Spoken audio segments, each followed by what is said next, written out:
একজন প্রিয় মানুষ আমার জীবনে আসুক, আপনার জীবনে আসুক, সবার জীবনে আসুক, এটা সবাই চাই। কিন্তু আমরা কারো আছে প্রিয় মানুষ, প্রিয় বন্ধু, কিন্তু কারো নাই।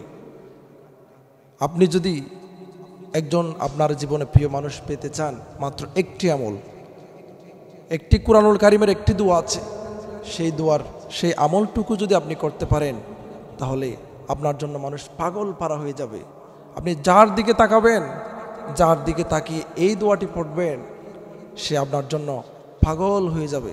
সেই জন্য কুরআনুল কারীমের একটি দোয়া আছে, এটা এমন একটি দোয়া, আমি কয়েকদিন আগে খবর পেয়েছি যে এই আয়াতটা পড়ে নাকি একজন মানুষ 4টা বিয়ে করেছে। একজন মানুষ 4টা বিয়ে করেছে, কিন্তু আমি সেটার কথা বলছি না। এটা খারাপ কাজের জন্য ব্যবহার করা যাবে না, এটা শর্ত আছে। কিন্তু আপনাকে এটা যদি করতে চান, তাহলে শর্ত আছে। শর্ত হচ্ছে এটা খারাপ কাজে, খারাপের জন্য মন মানসিকতা নিয়ে এটা তেলাওয়াত করা যাবে না, এটা পড়া যাবে না। যদি পড়েন, আরও আপনি ভালোর জন্য করছেন, আরও খারাপ হয়ে যাবে। আপনি যদি এই আয়াতটুকু আপনার প্রিয়, আপনার যাকে ভালো লাগছে, যাকে পছন্দ হয়েছে, তার দিকে তাকিয়ে যদি এই দোয়াটি পড়তে পারেন, এই আয়াতটি পড়তে পারেন, তাহলে আপনার জন্য একজন যার আশাই, যার জন্য এইটি পড়ছেন, সে আপনার জন্য পাগল পারা হয়ে যাবে। সেটি কোনো বেশি লম্বা না, একদম সহজ। আয়াতটি হচ্ছে এই, ও আলকাইতু আলাইকা মাহাব্বাতাম মিন্নি, ও আলকাইতু আলাইকা মাহাব্বাতাম মিন্নি।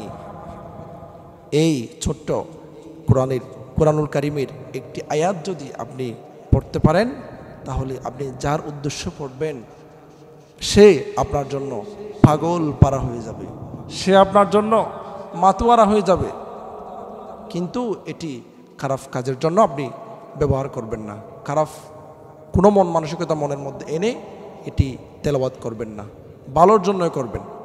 আমার জীবনে ভালো একজন মানুষ আসুক, ভালো একজন বন্ধু হোক, ভালো একজন আমার জীবনে বন্ধু আসুক, এটা সবাই চাই। সেই জন্য এটা যদি করতে চান, এই আয়াতটি আমি আবার বলে দিচ্ছি, আয়াতটি ও আলকাইতু আলাইকা মাহাব্বাতাম মিন্নি। যাকে চাচ্ছেন, তার দিকে তাকিয়ে এই দোয়াটি পড়তে হবে। না হয় গ্লাসের মধ্যে ফু দিয়ে তাকে যদি খাওয়াতে পারেন, তাহলে সে আপনার জন্য আরও বেশি পাগল পারা হয়ে যাবে ইনশাআল্লাহ। তাহলে আমরা খারাপ কাজের জন্য আমরা ব্যবহার করব না, ভালোর জন্যই এই দোয়াটি আমরা যদি পড়তে পারি, তাহলে যাকে চাই তাকে আমরা জীবনের জন্য পেয়ে যাব ইনশাআল্লাহ।